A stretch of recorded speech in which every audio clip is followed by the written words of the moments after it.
setelah berhasil membuat query, teman-teman bisa kemudian lanjut ke fitur data visualization yang ada di Pakis Data Studio. Nah, di sini teman-teman bisa memvisualisasikan data dengan cara membuat chart ataupun membuat dashboard. Sekarang yuk kita coba buat chart baru dengan klik create new chart.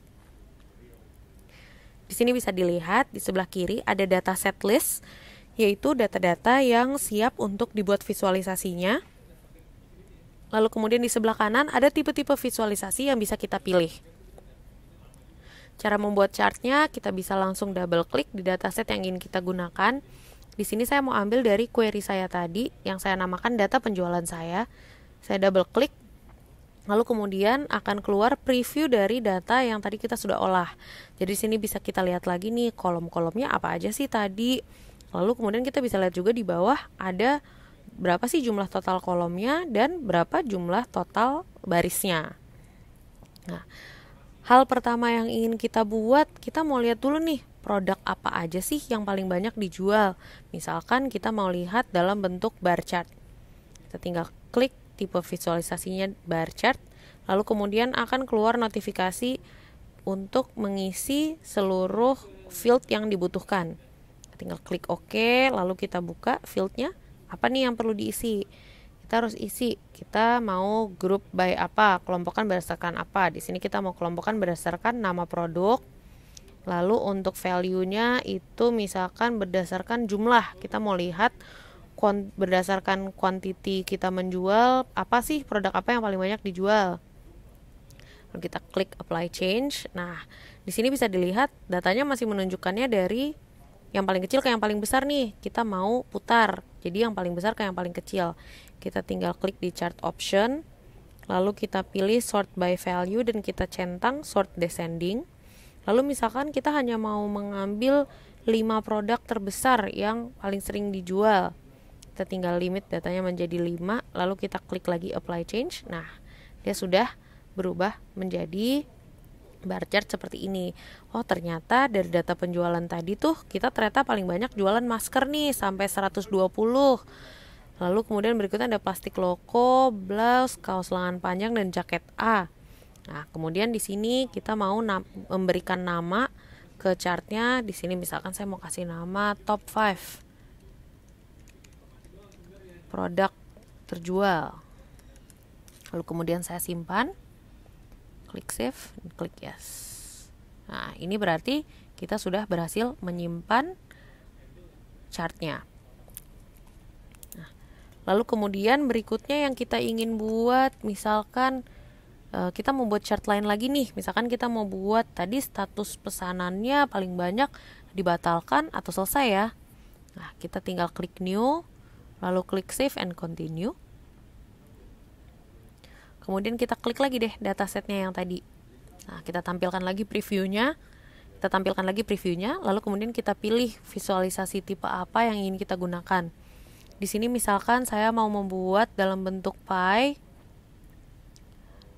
Berapa sih status pesanan saya yang selesai, mana yang dibatalkan.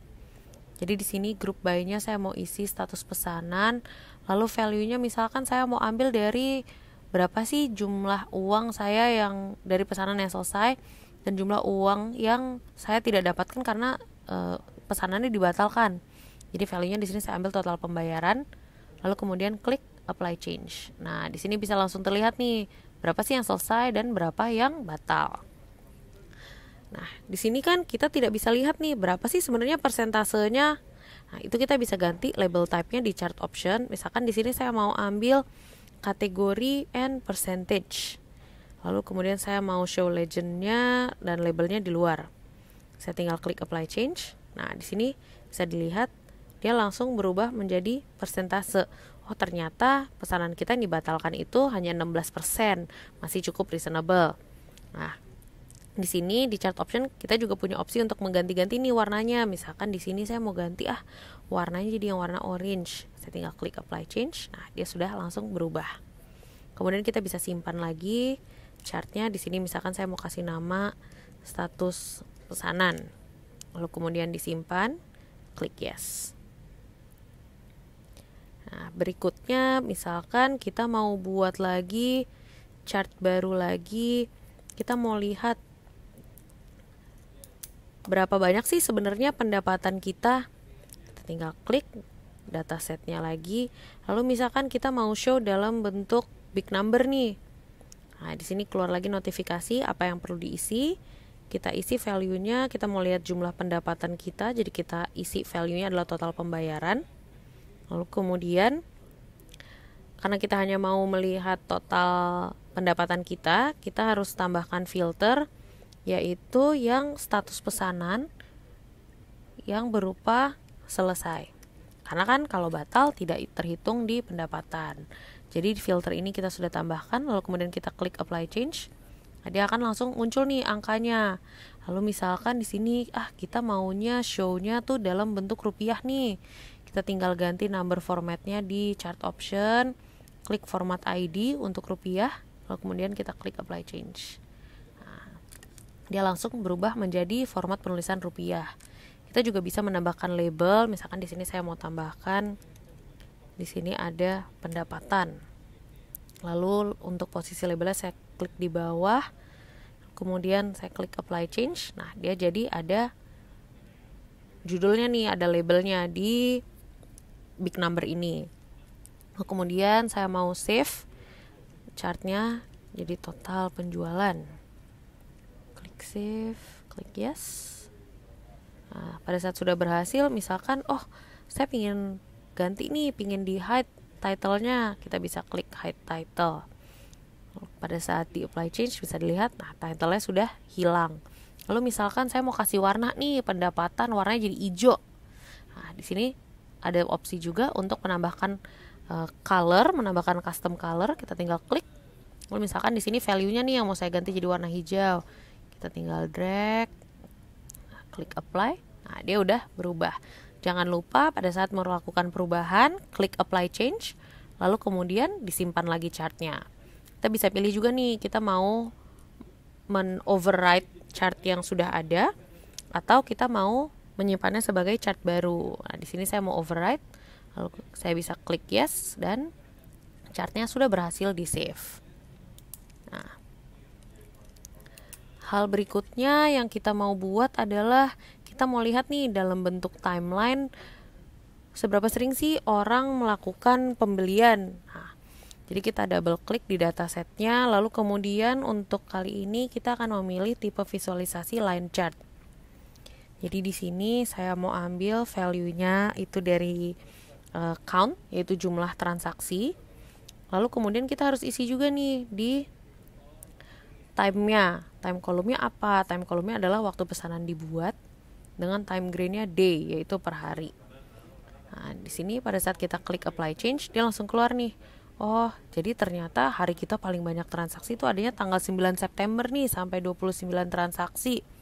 Tapi ada juga di tanggal 13 cuma 1 transaksi aja. Akan langsung terlihat dalam bentuk line chart. Kita juga punya pilihan untuk mengedit-edit line chartnya. Kita bisa ganti warnanya. Misalkan di sini saya mau ganti warna hijau. Lalu misalkan saya mau pasangin range filternya, line style-nya juga mau saya ganti jadi smooth. Klik apply change. Nah, dia akan langsung berubah menyesuaikan. Di sini misalkan saya mau simpan chartnya menjadi timeline penjualan. Klik save, lalu klik yes. Nah, sekarang saya juga mau ganti nih. Ini namanya masih count. Saya mau ganti ini agar lebih jelas menjadi jumlah transaksi. Saya bisa klik di edit value legend. Lalu kemudian saya ambil yang count, saya edit. Lalu legend name-nya saya ganti menjadi jumlah transaksi. Lalu klik submit. Kita close. Nah, dia sudah berubah menjadi jumlah transaksi. Jangan lupa untuk di-save chartnya. Nah, visualisasi terakhir yang akan kita buat adalah filter. Kenapa sih kita harus bikin filter? Gunanya nantinya adalah untuk memfilter data-data ini yang ada di dashboard. Jadi sama seperti tadi, kita klik new chart, kita save. Lalu kemudian kita klik lagi di datasetnya. Lalu kita pilih visualisasinya yang filter box. Klik OK. Lalu kemudian kita mau ambil dari value jumlah transaksi. Dengan filter kontrol kita misalkan mau filter berdasarkan status pesanan, lalu berdasarkan nama produk, dan juga berdasarkan provinsi pengirimannya misalkan. Nah, di sini kita juga bisa pilih untuk melakukan instant filtering supaya datanya nanti bisa langsung terfilter. Lalu kita juga bisa pilih untuk menambahkan filter tanggal. Di sini kita tinggal centang date filter, lalu kita pilih date filternya yang date picker. Lalu kemudian date filter type-nya adalah date dengan time column waktu pesanan dibuat. Kita klik apply change. Nah, dia akan langsung terbentuk nih filternya seperti ini. Di sini kita bisa berikan nama untuk chartnya. Misalkan di sini saya beri nama filter penjualan saya. Lalu klik save, klik yes. Dan kita sudah berhasil membuat 5 visualisasi. Sekarang kita mau gabungkan nih visualisasi-visualisasi ini dalam bentuk dashboard. Kita tinggal klik dashboard, lalu kemudian kita klik new dashboard untuk membuat dashboard baru. Nah, jadi di sini bisa dilihat tadi ada list dari visualisasi-visualisasi yang sudah pernah kita buat nih, termasuk tadi yang ada filter, ada timeline, total penjualan, dan sebagainya. Nah, pertama kita mau tambahkan dulu yang filter nih, filter penjualan saya. Udah masuk, kita bisa besar kecilkan juga filter chartnya dengan drag and click dari masing-masing chartnya. Lalu misalkan di sebelahnya saya mau tambahkan timeline penjualan saya seperti apa sih? Nah, ini saya mau besarkan. Lalu misalkan berikutnya saya mau tambahin juga berapa total penjualan saya. Lalu saya mau tambahkan top 5 produk apa yang paling banyak saya jual dan juga status pesanannya. Nah, di sini saya bisa pindahkan chartnya. Kita resize. Pindahkan. Yang ini juga bisa kita pindahkan.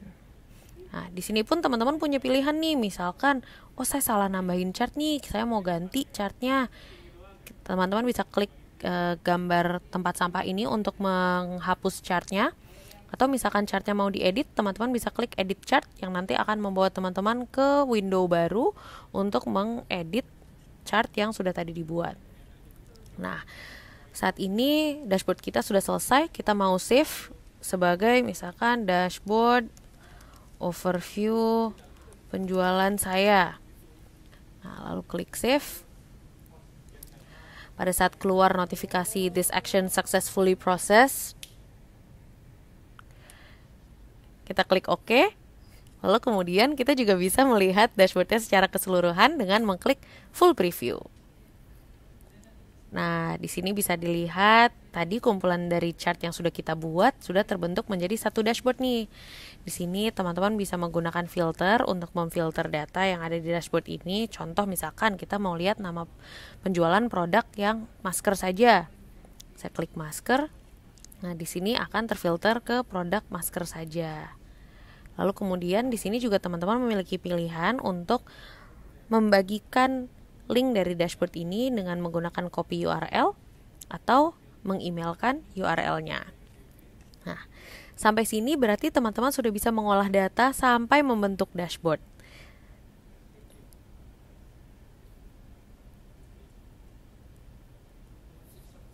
Nantikan video berikutnya untuk buat dashboard yang lain ya. Terima kasih.